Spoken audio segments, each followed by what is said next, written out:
সুপ্রিয় শিক্ষার্থীবৃন্দ, আশা করি তোমরা সকলেই ভালো আছো। করোনার প্রাদুর্ভাবের আমাদের অনলাইন কার্যক্রম চলছে। আমি গত ক্লাসে তোমাদের জীববিজ্ঞান দ্বিতীয় পত্র থেকে হাইড্রার মোটামুটি ক্লাস নিয়েছি। বেশ কয়েকটা ক্লাস নেওয়া হয়েছে হাইড্রার উপর ভিত্তি করে। আজকে আমি ক্লাস নেব দ্বিতীয় অধ্যায়ের দ্বিতীয় পত্রের দ্বিতীয় অধ্যায় ঘাস ফড়িং। ঘাস ফড়িংয়ের দর্শন কৌশল। এই প্রশ্নটা বরাবরই পরীক্ষায় আসে এবং ইম্পর্টেন্ট একটা কোশ্চেন। ঘাস ফড়িং মূলত আর্থ্রোপোডা পর্বের একটা প্রাণী। এই প্রাণীটি আগে আমরা অধ্যয়ন করতাম তেলাপোকা সম্পর্কে বা আরশোলা সম্পর্কে, তার পরিবর্তে সিলেবাসে অন্তর্ভুক্ত যখন থেকে হয়েছে ঘাস ফড়িং, আমরা তখন থেকে ঘাস ফড়িং পড়ি। ঘাস ফড়িং আমাদের বিভিন্নভাবে উপকার এবং অপকার দুটোই করে। ফসলের পোকামাকড় ধ্বংস করে, একদিকে কিছুটা উপকার করে, আবার আমাদের ফসলের ক্ষতি সাধনও করে। ঘাস ফড়িংয়ের একটা জাত আছে, যে জাতটা আমরা লোকাস্ট বলি, যে জাতটা একবারেই অনেকগুলো ঘাস ফড়িং মেঘের আকারে একটা ফসলে যদি পড়ে, সবগুলো ফসলকে নিমেষের মধ্যেই তারা বিনষ্ট করে দেয়। যাক, ঘাস ফড়িং এখন ক্ষুদ্র একটা প্রাণী। এই প্রাণীটা ঠিক দেখে কিভাবে বা তার দর্শন কৌশলটা কি, এই সম্পর্কে আমরা দেখব। এখানে দুইটা ঘটনা আছে, দুইটা পিকচার দেওয়ার কথা ছিল, কিন্তু আমি দেইনি, একটা মাত্র দিছি। ঘাস ফড়িং দেখা আর আমরা দেখা, আমাদের যে বিষয়গুলো হচ্ছে ঘাস ফড়িংয়ের দেখার যে কৌশল, এই কৌশলে দুইটা ঘটনা, একটা উজ্জ্বল আলোতে আর একটা হচ্ছে স্তিমিত আলোতে। উজ্জ্বল আলোতে যে দেখার কৌশল সেটাকে বলা আছে মোজাইক প্রতিবিম্ব, বা এটাকে আমরা বলি অ্যাপোজিশন প্রতিবিম্ব, মোজাইক প্রতিবিম্ব বা অ্যাপোজিশন। আর একটা আছে সুপারপজিশন, বা সেটাকে আমরা বলবো অনুজ্জ্বল বা স্তিমিত আলোতে ঘাস ফড়িংয়ের দেখার কৌশল। এখন এই অ্যাপোজিশন যে বিষয়টা আছে, এখানে যখন দেখব, যখন আলোক স্বল্পতা থাকে না, যখন পর্যাপ্ত পরিমাণে আলো থাকে, যে আলোয় ঘাস ফড়িং খাদ্য গ্রহণ করে। ঘাস ফড়িং মূলত হচ্ছে শাকাশী বা শাকসবজি ভক্ষণকারী। এই জীবটা যখন দেখতেছি, তার চোখের যে গঠনটা, সে গঠনের আগে দুটি কথা বলে নেই। একটা আছে যে ঘাস ফড়িং মূলত তার মুখের পাশে বা মুখের মাথায় দুইটি আমরা পুঞ্জাক্ষী দেখি।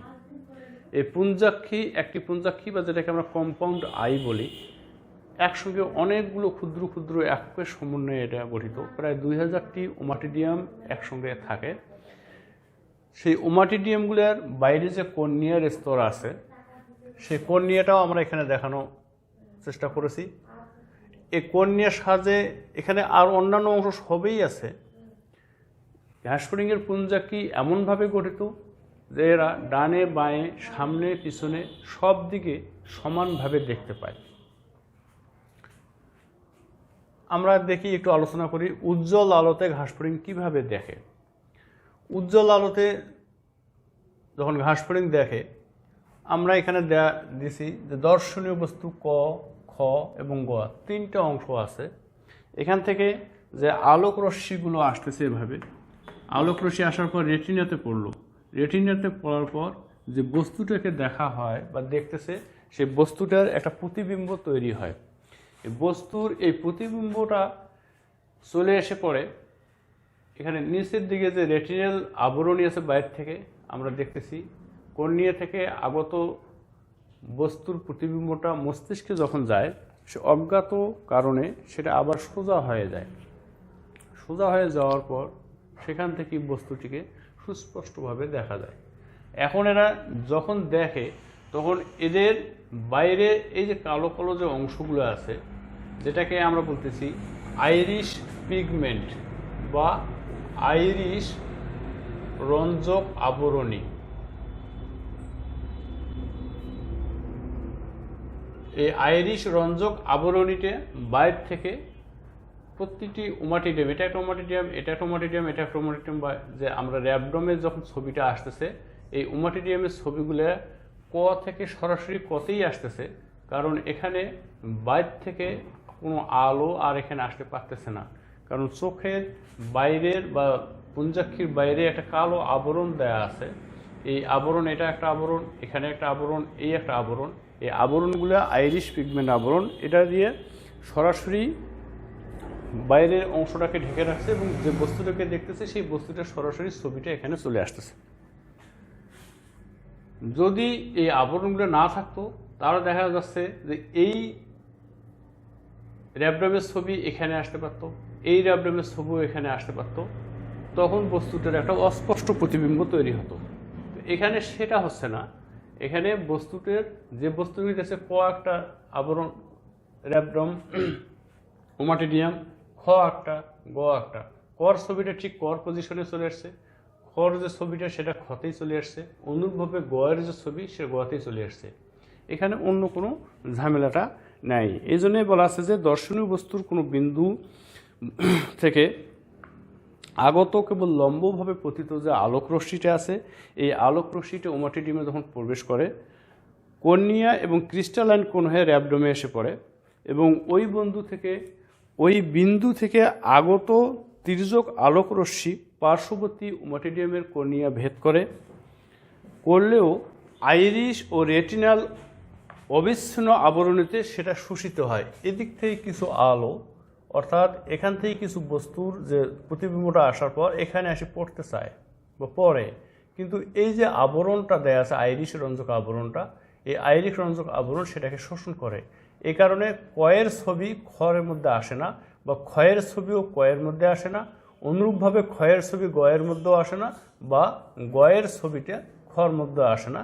এজন্য বস্তুটার একটা সরাসরি ছবি আসে এবং এই সরাসরি ছবিটা আসতেছে এবং সুন্দর ঝকঝকে একটা ছবি দেখতে পায়। এই জন্য এই প্রতিবিম্বটাকে আমরা বলবো মোজাইক প্রতিবিম্ব। এখন এর বিপরীত একটা ঘটনা আছে, বিপরীত ঘটনা আছে উজ্জ্বল আলোতে যখন গেল, সেটা আছে স্তিমিত আলোতে। স্তিমিত আলোতে দর্শন কৌশল।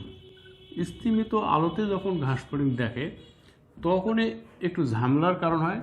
বিকেলবেলা বা সন্ধ্যার প্রাককালে ঘাসফড়িং যখন ঘাস লতা পাতা খায় তখন পর্যাপ্ত পরিমাণ আলো থাকে না। ঠিক এই ছবিটার মধ্যেই আমি সেটা দেখাচ্ছি। আমরা এমনি আমাদের নিজেরও দেখি, যখন ঘরে পর্যাপ্ত আলো থাকে না আমাদের চোখের অংশটা প্রসারিত হয়ে যায়। যখন প্রসারিত হয় তখন আমরা একটু প্রসারিত করে অস্পষ্ট আলোতে কিছু দেখি। আবার যখন তীব্র আলোতে বাইরে যখন আমরা যাই, তো তীব্র রোদের দিকে যদি তাকাই তখন আমাদের চোখগুলো চিকন হয়ে আসে সরাসরি। ঠিক অনুরূপ ঘটনা এখানেও ঘটতেছে। ঘাসফড়িং যখন স্তিমিত আলোতে দেখবে, দেখার সময় ঘাসফড়িংয়ের যে ঘটনা ঘটে তখন এই পিগমেন্ট আবরণটি সংকুচিত হয়ে যায়। তখন এই পিগমেন্ট আবরণটি যখন সংকুচিত হয়, সংকুচিত হওয়ার কারণটা আছে যে আলোক স্বল্পতার কারণে পিগমেন্ট আবরণটা সংকোচন থাকে। যখনই এটা সংকুচিত থাকে, ঠিক এক প্রান্তে অবস্থান করতেছে, ঠিক এটারও এই একই ঘটনা। তখন বাইর থেকে যে আলো এটা প্রসারিত করে দেওয়ার অর্থটা আছে বাইর থেকে যেন আলো এর মধ্যে প্রবেশ করতে পারে, তখন যে বস্তুটাকেই এরা দেখুক না কেন সেই বস্তুটার জন্য সুন্দর এবং ঝকঝকে একটা ছবি দেখতে পায়। তখন কি হয়, এই কয়ের যে ছবিটা আসতেছে তখন ছবিটার মধ্যে শুধু একটু পার্থক্য আছে। পার্থক্যটা আছে এখানে আমরা দেখতেছি একভাবে যে এই জায়গা থেকেই একটা ছবি আসবে, এখান থেকেই ছবিটা ঠিক এইখান থেকে এইভাবে একটা আলোক রশ্মি তৈরি হবে। এর কারণটা আছে কয়ের ছবিটাও ঠিক এখানে এসে পড়বে, কারণ এখানে আর এই আলোটা এখানে আসার সময় যে আগে যে আইরিশ রঞ্জক আবরণী এটাকে আলোটাকে শোষণ করে নিত, সেই শোষণ করে নেওয়ার আর ক্ষমতা থাকে না, কারণ এটা থাকে তখন উন্মুক্ত। অনুরূপভাবে গয়ের ছবিও ক্ষয়ের মধ্যে আসে, কয়ের ছবি ক্ষয়ের মধ্যে আসে, ক্ষয়ের ছবিও কয়ের মধ্যে আসে, সব এলোমেলো বা একটা অস্পষ্ট একটা ঝাপসা ছবি আসে। তখন ছবিটা হয় ক, খ এবং গ একসঙ্গে তিনটে ছবি একই সঙ্গে চলে আসে। তিনটা ছবি যখন একসঙ্গে আসে তখন আসে ক, খ এবং গ। এই তিনটে ছবি একটা মূল র্যাবডোমে এসে পৌঁছায়। অর্থাৎ ঘাসফড়িং অনুজ্জ্বল আলোতে বা স্তিমিত আলোতে যখন দেখে, বিকেলবেলায় বা সন্ধ্যাবেলায় যে সময়ে হোক, এই অনুজ্জ্বল বা স্তিমিত আলোতে ওমাটিডিয়ামের আইরিশ রঞ্জক আবরণী তখন কর্নিয়ার দিকে সংকুচিত হয়ে থাকে। এখানে কর্নিয়ার দিকে এখানেই শুধুমাত্র এই পিগমেন্টটা থাকে, এক কিনারে থাকে, অবস্থান করতেছে। অবস্থান করার কারণে একটা ওমাটিডিয়ামের ছবি সরাসরি র্যাবডোমে আসার আগে পার্শ্ববর্তী আর একটা ওমাটিডিয়ামের ছবিও এখানে চলে আসে। এভাবে আসার সময় দর্শনীয় বস্তু হতে সরাসরি আসা আলোকরশ্মি সোজাসুজি কর্নিয়া ক্রিস্টালাইন কোণ হয়ে র্যাবডোমে পৌঁছায়। আবার দর্শন বস্তু থেকে তির্যকভাবে আসা আলোকরশ্মি একটি ওমাটিডিয়ামের কর্নিয়ার মাধ্যমে প্রবেশ করে পাশের ওমাটিডিয়ামের র্যাবডোমে এসে পড়ে। এইভাবে রঞ্জক আবরণী দুটির বাধা না থাকায় আলোকরশ্মির এ ধরনের চলাচল সম্ভব হয়। ফলে তখন বস্তুটির একটি অস্পষ্ট প্রতিবিম্ব আসে, যেখানে দেখা যাচ্ছে কয়ের ছবি এর আগে আমাদের কতে আসতো, খয়ের ছবি সরাসরি খতে, গ ছবি সরাসরি গতে। এখন এই অস্পষ্ট প্রতিবিম্ব আসার কারণে ক, খ, গ তিনটি দর্শনীয় বস্তু আমরা দেখতেছি, তিনটি দর্শনীয় বস্তুর ছবি ঠিক এক জায়গাতে এসে পৌঁছায়। এভাবেই ঘাসফড়িং সাধারণত তার উজ্জ্বল এবং স্তিমিত আলোতে তার দর্শন কার্য সম্পন্ন করে। যাক, ঘাসফড়িংয়ের এই কোশ্চিনটা তোমাদের জন্য খুবই ইম্পর্টেন্ট। এই ছবিটা তোমরা মনোযোগ দিয়ে পড়বে। আর আগামী ক্লাসে তোমাদের চেষ্টা করব ঘাসফড়িংয়ের অন্য কোনো একটা বিষয়, একটা গুরুত্বপূর্ণ বিষয় নিয়ে আলোচনা করার জন্য। আশা করি তোমরা সকলেই ভালো থাকবে এবং সকলেই সুস্বাস্থ্য কামনা করে আজকের ক্লাস এখানেই শেষ করছি। আল্লাহ হাফেজ।